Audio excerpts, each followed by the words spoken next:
Hello, very good afternoon to all of you friends, my students. I am your host, your teacher, Dr. Gufran. Welcome to teacher select academy. आप सभी की demand पे काफ़ी आपने लगातार message किया, comment किया इस चीज़ के लिए कि सर इंटेलिजेंस को पढ़ाया जाए और वो भी हिंदी में। कितना टफ होता है सारे कंटेंट्स को हिंदी में प्रिपेयर करना, आप सभी समझ सकते हैं, लेकिन फिर भी आप सबके डिमांड पे इंटेलिजेंस आज हिंदी में हम लोग पढ़ेंगे। अगर आप इस चैनल पे बिल्कुल नए हैं तो इसे लाइक कीजिए, सब्सक्राइब कीजिए और हमें सपोर्ट कीजिए। तो हम लोग इंटेलिजेंस में क्या क्या पढ़ेंगे, ज़रा सा इसका एक खाका देख लेते हैं, एक स्कीमा चेक कर लेते हैं इसका कि क्या क्या आज हम लोग, आज नहीं मतलब कि इंटेलिजेंस के क्लास में 1 2 3 4 जितने वीडियोस बनेंगे उसमें हम लोग क्या क्या पढ़ेंगे देखते हैं वन बाई वन करके। सबसे पहला होगा बुद्धि की परिभाषा वगैरह। इसके बाद बुद्धि परीक्षणों को वर्गीकरण के बारे में पढ़ेंगे। इसमें व्यक्तिक बनाम समूह परीक्षण वगैरह शामिल हैं और मौखिक परीक्षण बनाम गैर मौखिक परीक्षण के बारे में है। बुद्धि के सिद्धांत में हम लोग यूनिफैक्टर पढ़ेंगे, स्पीयरमैन के 2 फैक्टर थ्योरी पढ़ेंगे, गार्डनर का पढ़ेंगे, थर्स्टन का समूह कारक, थॉर्नडाइक का बहुकारक, वर्नन का हायरार्किकल यानी पदानुक्रम सिद्धांत भी पढ़ेंगे, गिलफोर्ड का 3 डायमेंशनल मॉडल ऑफ इंटेलिजेंस भी पढ़ेंगे, थॉमसन का सैम्पलिंग भी पढ़ेंगे और बॉट के हायरार्किकल ग्रुप ऑफ इंटेलिजेंस के बारे में पढ़ेंगे। स्टर्नबर्ग के बारे में भी पढ़ना है। अगर आप इन सभी पॉइंट्स को एक एक करके पढ़ लेते हैं और समझ लेते हैं तो उम्मीद कीजिए कि इंटेलिजेंस से कोई भी क्वेश्चन किसी भी फॉर्म में अगर आपके सामने सीटीईटी या अदर टीईटी एग्जामिनेशन में आ रहे हों तो आपसे वो मिस नहीं हो सकता। इंटेलिजेंस के अगर क्वेश्चन होंगे तो आप में ये कैपेसिटी होगी कि आप उसे श्योर सॉल्व कर पाएंगे। एक एक करके पॉइंट्स को हम समझते चलेंगे। एग्जाम्पल भी मैं आपको बताते चलूँगा साथ साथ। बहुत सारे एग्जाम्पल तो इसमें अटैच्ड हैं, लेकिन उसके अलावा भी जो एग्ज़ाम से कनेक्टेड होंगे मैं उनकी चर्चा साथ साथ करते चलूँगा। तो देखते हैं हम इसमें बुद्धि के परिचय से आते हैं। जैसे परिचय के बारे में जानें कि मानव बुद्धि का अध्ययन शायद सबसे विवादास्पद क्षेत्र है। मतलब बुद्धि का अध्ययन करना ये बहुत ही एक कंट्रोवर्शियल फील्ड रहा है साइकोलॉजिस्ट के लिए। मनोविज्ञान में भी ऐसे ही देखा जा रहा है। उसी समय साइकोमेट्रिक मूल्यांकन बुद्धि का एक उत्कर्ष उद्यम है और इसका प्रमुख पहलू है अप्लाइड मनोविज्ञान यानी अप्लाइड साइकोलॉजी। अगर हम साइकोमेट्रिक एवोल्यूशन करना चाहते हैं अपने इंटेलिजेंस का, अपनी बुद्धि का, तो हमें अप्लाइड साइकोलॉजी की ओर जाना होगा, उसके बारे में अध्ययन करना होगा। अल्फ्रेड बिने ने मनोवैज्ञानिक परीक्षण के क्षेत्र का शुभारंभ किया। अल्फ्रेड बिने का नाम आप सभी इस नाम से वाकिफ़ होंगे, बिल्कुल सुना होगा। मनोवैज्ञानिक परीक्षण के क्षेत्र का शुभारंभ किया यानी कि अल्फ्रेड बिने ने ही इंटेलिजेंस टेस्ट को सबसे पहले प्रिपेयर किया था। ध्यान रखना है, इंटेलिजेंस टेस्ट का कंसेप्ट कैटल ने दिया था। ध्यानपूर्वक बातों को सुनिए, सभी चीज़ें आपको स्क्रीन पे नहीं मिलेंगी, कुछ चीज़ों को सुन के याद भी रखना होगा। इंटेलिजेंस टेस्ट का कंसेप्ट कैटल ने दिया, इंटेलिजेंस वर्ड का भी कंसेप्ट कैटल ने दिया था, लेकिन इंटेलिजेंस टेस्ट को जिसने प्रिपेयर किया वो बिने थे। बिने और साइमन 1905 में उन्होंने इंटेलिजेंस टेस्ट को प्रिपेयर किया था, जिसमें कुल 30 स्टेटमेंट या 30 क्वेश्चंस थे। तो यहाँ वही लाइन लिखा गया, अल्फ्रेड बिने ने मनोवैज्ञानिक परीक्षण के क्षेत्र का शुभारंभ किया। यानी अल्फ्रेड बिने ही है जिन्होंने मनोवैज्ञानिक परीक्षण बनाया था, साइकोलॉजिकल टेस्ट। उनसे पूछा गया था, फ्रांस के सार्वजनिक शिक्षा मंत्री एक परीक्षण विकसित करने के लिए कहा। उन्हें ये टेस्ट विकसित करने के लिए कौन बोला? तो फ्रांस के सार्वजनिक शिक्षा मंत्री के, यानी कि जो सार्वजनिक यानी कि प्राइवेट, सरकारी शिक्षा मंत्री जो होते हैं वो सार्वजनिक कहलाते हैं, गवर्नमेंट के। सार्वजनिक शिक्षा मंत्री ने परीक्षण विकसित करने के लिए कहा था। उन बच्चों की पहचान करने के लिए इस्तेमाल किया जाएगा वो परीक्षण जिन्हें स्कूल में कठिनाई होगी कि उन्हें विशेष निर्देश दिए जा सके। उन बच्चों को इसमें स्पेशली उनके लिए ये परीक्षण बनाया गया था जिनको लर्निंग डिफ़िकल्टीज़ या डिसेबिलिटीज़ किसी भी टाइप का हो, तो उनकी इंटेलिजेंस का पता लगा के उन्हें विशेष निर्देश देकर उनकी लर्निंग या उनकी एक्विजिशन को बेहतर किया जा सके, इसके लिए उन्होंने ये काम सौंपा था। स्टैनफोर्ड बिने, स्टैनफोर्ड बिने, स्टैनफोर्ड यूनिवर्सिटी का नाम है, बिने वहाँ के प्रोफेसर थे इसलिए स्टैनफोर्ड बिने टेस्ट के नाम से इसे जाना जाता है। स्टैनफोर्ड बिने खुफिया पैमाने जो आज भी उपयोग में है 1916 में विकसित किया गया था। एक खुफिया पैमाना है, खुफिया पैमाना मतलब किसी देश के लिए लड़ाई के लिए नहीं बनाया गया था, कोई हथियार नहीं है, कोई बायोलॉजिकल वार नहीं होने जा रहा है टेस्ट से। तो खुफिया इसलिए क्योंकि उसे पूरी दुनिया में सर्कुलेट नहीं किया गया था, वो जहाँ के लिए बना था फ्रांस के लिए, वो वहीं तक सीमित होकर रह गया। इंटेलिजेंस टेस्ट की शुरुआत फ्रांस नहीं किया था, इसलिए वो फ्रांस में ही विकसित होकर रह गया, फ्रांस से बाहर नहीं गया, इसलिए उसे खुफिया कहा गया। तो 1916 में स्टैनफोर्ड बिने टेस्ट को प्रिपेयर किया गया था। जब लुइस टर्मन, स्टैनफोर्ड विश्वविद्यालय के एक मनोवैज्ञानिक लुइस टर्मन है, अंग्रेजी में अनुवाद किया, स्टैनफोर्ड बिने टेस्ट वगैरह इसको अंग्रेजी में अनुवाद किया और बिने और उनके द्वारा बनाए गए कार्यों को संशोधित किया, तो 1904 में उनके सहयोगी थियोडोर साइमन ने उसमें उनकी मदद की थी। थियोडोर साइमन यानी कि साइमन और बिने दोनों के कॉम्बिनेशन से, दोनों के मिलकर कार्य करने की वजह से उसमें संशोधन किया गया, जो गलतियां थी उसे सुधारा गया और टेस्ट को बेहतर बनाया गया। वयस्कों और बच्चों के लिए सबसे अधिक इस्तेमाल किए जाने वाला आईक्यू टेस्ट था ये। 1916 में जो टेस्ट बना था वो वयस्क और बच्चों के लिए सबसे अधिक इस्तेमाल किए जाने वाला आईक्यू टेस्ट था। ऐसे भी क्वेश्चन ऑब्जेक्टिव बन सकते हैं कि कौन सा आईक्यू टेस्ट वयस्कों और बच्चों के लिए सबसे ज़्यादा इस्तेमाल हुआ है, तो ध्यान में रखना होगा आपको कि वो 1916 में स्टैनफोर्ड बिने जो टेस्ट बनाए थे और उसके बाद उसमें जो सुधार किया गया बिने और साइमन के द्वारा, उसी टेस्ट की बात हो रही है। डेविस वेसलर के बारे में आपने नाम सुना होगा, यहाँ WESCHLER, उसको हिंदी में रूपांतरित किया जाए तो वेक्सलर हो जाता है, वेसलर पढ़ा जाता है, आधा क जो है वो साइलेंट, वेसलर। तो डेविड वेसलर आईक्यू टेस्ट बनाए, उन्होंने बिने पर बिल्डिंग वेसलर तराजू के अग्रणी काम में अवतार लिया था, यानी कि बिल्डिंग ब्लॉक्स को लेकर उन्होंने अपना टेस्ट बनाया था। वर्ड काफ़ी टफ है। बुद्धि का साइकोमेट्रिक मूल्यांकन इन्हीं से संबंधित है, वेसलर से ही।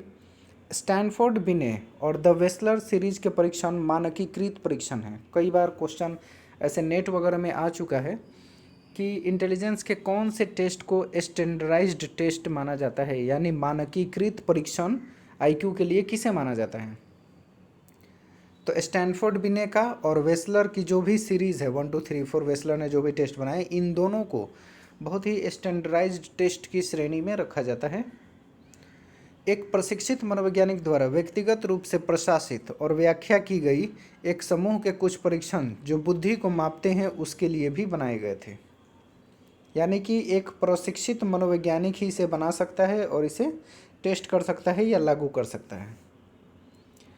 बड़े पैमाने पर भी ये देखा गया, शैक्षिक, व्यावसायिक और विभिन्न प्रकार के आसान प्रशासक सैन्य संदर्भ में भी देखा गया, यानी सैनिकों के संदर्भ में, प्रशासन के संदर्भ में भी कई बार इंटेलिजेंस टेस्ट को अपनाकर जल्दी जल्दी रिक्रूटमेंट की गई। जैसा आपको पता होगा army alpha test, army beta test, आप सब ने इसका नाम सुना होगा। ये आर्मी से इसलिए संबंधित है क्योंकि इसके बेस पे आर्मी में सिलेक्शन काफ़ी आसान हो गया था, क्योंकि 1914 के बाद जो 1914 से 18 तक प्रथम विश्व युद्ध चला, इस विश्व युद्ध के बाद संख्या काफ़ी कम हो गई थी हर डिपार्टमेंट में, आर्मी वगैरह में, एयरफोर्स में, नेवी में। तो बहुत ही तेज़ी से संख्या को भरने के लिए, रिक्रूटमेंट को कंप्लीट करने के लिए आर्मी अल्फ़ा टेस्ट और आर्मी बीटा टेस्ट को बनाया गया। जब हम टेस्ट के बारे में पढ़ेंगे तब हम उसको स्पेशली डिस्कस करेंगे, समझाएंगे। अभी आगे बढ़ते हैं। इसके अलावा बुद्धि परीक्षणों के समान परीक्षण जैसे कि स्कॉलिस्टिक एप्टीट्यूड टेस्ट, इसको सैट बोलते हैं, SAT, स्कॉलिस्टिक एप्टीट्यूड टेस्ट, और GRI यानी ग्रेजुएट रिकॉर्ड परीक्षा यानी कि टेस्ट, GRE भी इसे कहा जाता है, ग्रेजुएट रिकॉर्ड एग्ज़ाम, व्यापक रूप से चयन और मूल्यांकन के लिए उपयोग किया जाने लगा। मतलब अब केवल 1916 वाला स्टैनफोर्ड बिने टेस्ट ही काम नहीं आएगा, बल्कि सैट भी और GRI यानी ग्रेजुएट रिकॉर्ड एग्ज़ाम भी, दोनों का भी इस्तेमाल व्यापक रूप से होने लगा। चयन और मूल्यांकन के लिए इसका व्यवस्था किया गया। 1904 में ब्रिटिश मनोवैज्ञानिक चार्ल्स स्पीयरमैन, कभी कभी क्वेश्चन बहुत जनरल एग्जाम में जैसे कि स्टेट ईटी वगैरह में क्वेश्चन आ जाते हैं कि स्पीयरमैन कहाँ के निवासी थे, तो ध्यान रखना होगा ब्रिटिश। अक्सर लोग अमेरिकन समझते हैं, स्पीयरमैन को अमेरिकन नहीं थे बल्कि ब्रिटिश थे। एक सामान्य बुद्धि कारक का अस्तित्व जी के बारे में बताया। जी फॉर जनरल, जनरल यानी सामान्य, सामान्य यानी कि जनरल, दोनों को यहाँ जी इंग्लिश में लिखा गया है, इसको हिंदी में होना चाहिए था, तो आप परेशान मत होइएगा। चार्ल्स स्पीयरमैन ने बुद्धि के दो ही प्रकार बताए, जी और एस, दो फैक्टर के बारे में, दो कारक के बारे में बताया। उन्होंने इस सिद्धांत पर आधारित एक सांख्यिकी तकनीक जिसे उन्होंने आविष्कार किया उसे कारक विश्लेषण का नाम दिया। जी और एस दोनों के बीच उन्होंने एक कारक विश्लेषण का नाम दिया और उससे उन्होंने बुद्धि के प्रकारों की व्याख्या की। इसके बाद परिचय इस प्रकार हो सकता है कि उसमें जो कारक है जी, वो साइकोमेट्रिक की आधारशिला रखा है, यानी कि जी फैक्टर साइकोमेट्रिक की बुनियाद मानी जा सकती है और एस फैक्टर उसके स्पेसिफिक कैरेक्टर को प्रेजेंट करता है। फिर से समझते हैं इन दो तथ्यों को। बिने ने बुद्धि का सिर्फ एक कारक बताया, इसलिए उसे यूनी फैक्टर के नाम से जाना जाता है। यूनी फैक्टर, यूनी यानी वन, एक कारक सिद्धांत कहा जाता है जिसमें उन्होंने कोई एक ही फैक्टर बताया। उन्होंने कहा कि या तो व्यक्ति में जी होगा यानी कि जनरल, या फिर एस कैरेक्टर होगा जिसे हम स्पेसिफिक कैरेक्टर बोलते हैं, विशेष। जी और एस के अलावा कोई नहीं होता। तो बस इतना ही ध्यान रखना है कि बिने ने एक कारक बताया था, वो तो या तो जी होगा या एस होगा। व्यक्ति में एक बार में एक ही कारक अवेलेबल होंगे। लेकिन जब उसके बाद स्पीयरमैन का इंटेलिजेंस पर थ्योरी आई तो उन्होंने कहा एक कारक नहीं होते बल्कि दो कारक होते हैं। स्पीयरमैन का मानना था कि कारक दो होते हैं, और वो दो कौन होंगे? एक जी होगा, जी फॉर जनरल यानी कि सामान्य, और दूसरा एस कारक होगा। जी और एस को जरा सा समझ लेते हैं कुछ एग्जाम्पल के साथ। यहाँ जी कहने का अर्थ है, जैसे कि मैं इंटेलिजेंस को आज आपके सामने पढ़ा रहा हूँ यूट्यूब पे। इंटेलिजेंस इस टॉपिक को मुझे लगता है सैकड़ों लोगों ने यूट्यूब पे पढ़ाया होगा। That is common. ये जी फैक्टर है। जी मतलब इंटेलिजेंस 100 अलग अलग टीचर ने अपने अपने तरीके से उसे पढ़ाया, तो इंटेलिजेंस यहाँ जो है टॉपिक वो हम 100 टीचर्स के बीच कॉमन है, जी फैक्टर है। बट क्या उन 100 टीचर्स के पढ़ाने के स्किल समान हैं? क्या उन 100 टीचर्स की कैपेसिटी एक समान है? क्या सबके एजुकेशन एक समान है? क्या सबका एक्सप्लेनेशन एक जैसा है? क्या सबका एलेबोरेशन एक जैसा है? जो वो एग्जाम्पल दे रहे हैं सबका एक जैसा आ रहा है? क्या सबके समझाने के टेक्निक एक जैसे हैं? बिल्कुल नहीं।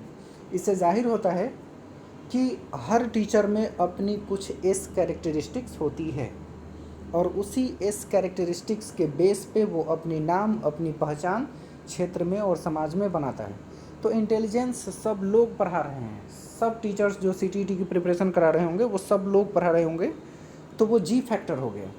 जबकि हर व्यक्ति का उसी इंटेलिजेंस चैप्टर को, टॉपिक को पढ़ाने का अपना स्किल होगा, वो उसका एस कैरेक्टर होगा। स्किल, इलस्ट्रेशन का स्किल और भी बहुत सारे जो मैंने आपको बताया, उसके अपने पढ़ाने का अंदाज, स्टाइल, उसको कैसे इवेलुएट कर रहा है, कैसे एनालिसिस कर रहा है, एग्जाम्पल कैसे दे रहा है, हर टीचर का अपना डिफरेंट होता है।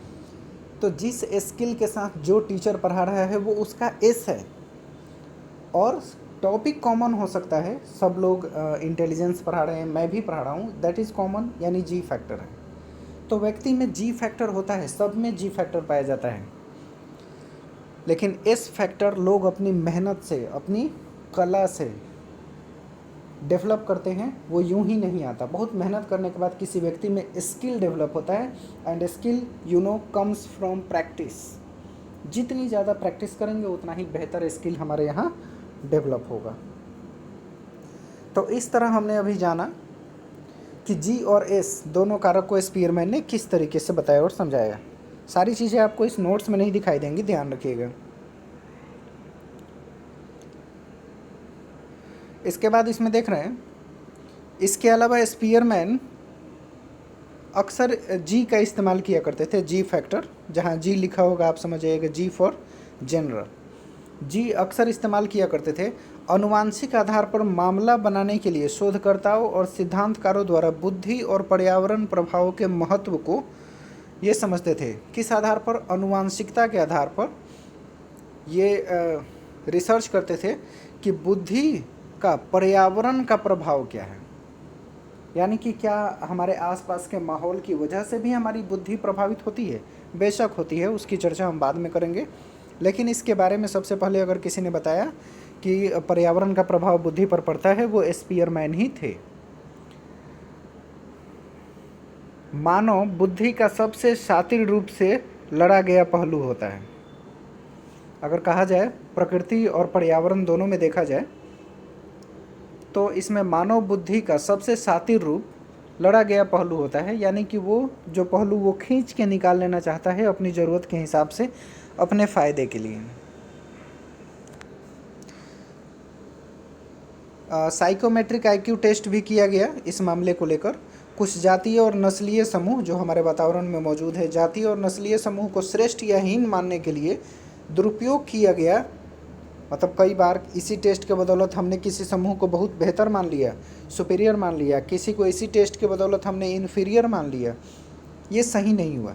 इस विश्वास के आधार पर यह परीक्षण अनुवांशिक रूप से गैर आधारित है। इससे पता चल गया कि इसका अनुवांशिकता से बहुत कुछ खास लेना देना नहीं है। मानव प्रदर्शन के परिवर्तनीय पहलू हैं। यह मजबूत अनुवांशिकता और उसके प्रचार के लिए नियतात्मक दृष्टिकोण का भी उपयोग करता है, और उन्मूलन के लिए बुलावा देने राजनीतिक एजेंडा वगैरह सब कुछ इसमें शामिल कर दिए जाएंगे। और राजनीतिक एजेंडा वगैरह की चर्चा मैं भी नहीं करूँगा क्योंकि उसका सीटेट से कोई खास लेना देना नहीं है। आगे बढ़ते हैं।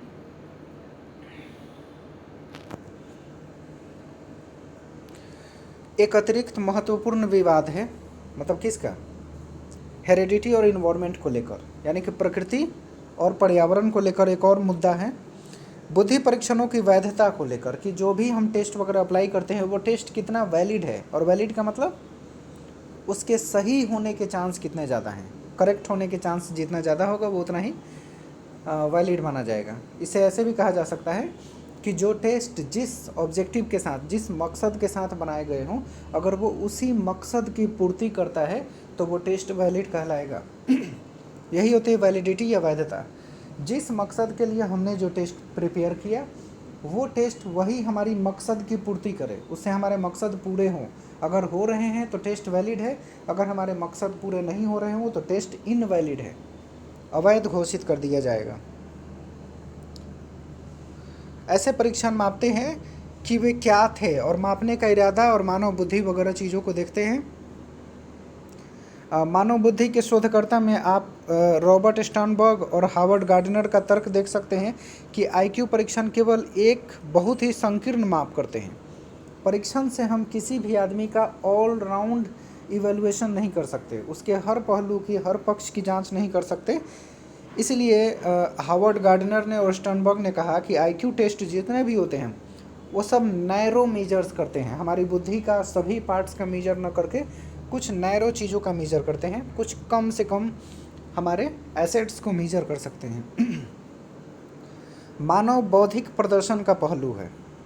ऐसे शोधकर्ता के लिए भी सांस्कृतिक संदर्भ पर विचार करना महत्वपूर्ण महत्व पर प्रकाश डालने जैसा प्रतीत होता है और उसका उचित मूल्यांकन हो सकता है।